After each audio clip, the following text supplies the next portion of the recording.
আচ্ছা, আজকে আমি তোমাদের শেখাবো কালার হুইল থিওরি। ঠিক আছে, তো প্রথমে একটা কথা বলি, কালার হুইল থিওরিটা এমন একটা জিনিস যেটা আমাদের মেকআপের কিন্তু প্রত্যেকটা স্টেপে কাজে লাগে। প্রত্যেকটা স্টেপে, যেরকম ধরো প্রথমে আই মেকআপের কালার হুইল থিওরি রয়েছে আমাদের।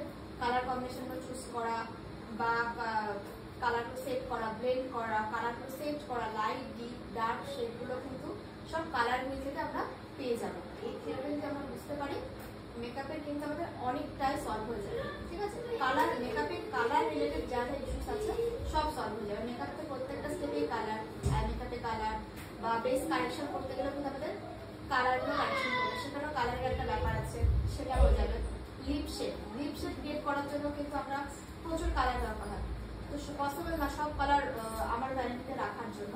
তো সেজন্য আমরা এই কালার থিওরিটা জানি, কিন্তু অল্প কয়েকটা কালার মোটামুটি সাথে থাকলে কিন্তু আমরা যে কোনো কালার তৈরি করে দিতে পারবো। ঠিক আছে, তো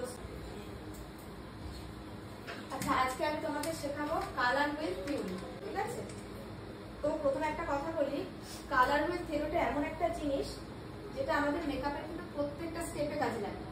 প্রত্যেকটা স্টেপে, যেরকম ধরো প্রথমে আই মেকআপের কালার হুইল থিওরি রয়েছে আমাদের।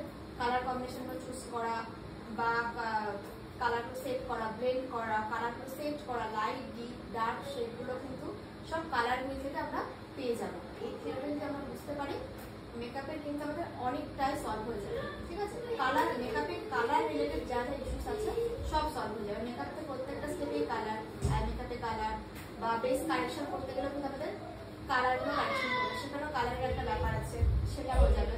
লিপ শেড ক্রিয়েট করার জন্য কিন্তু আমরা প্রচুর কালার দরকার হয়, তো পসিবল না সব কালার আমার ভ্যানিটিতে রাখার জন্য। তো সেজন্য আমরা এই কালার থিওরিটা জানি, কিন্তু অল্প কয়েকটা কালার মোটামুটি সাথে থাকলে কিন্তু আমরা যে কোনো কালার তৈরি করে দিতে পারবো।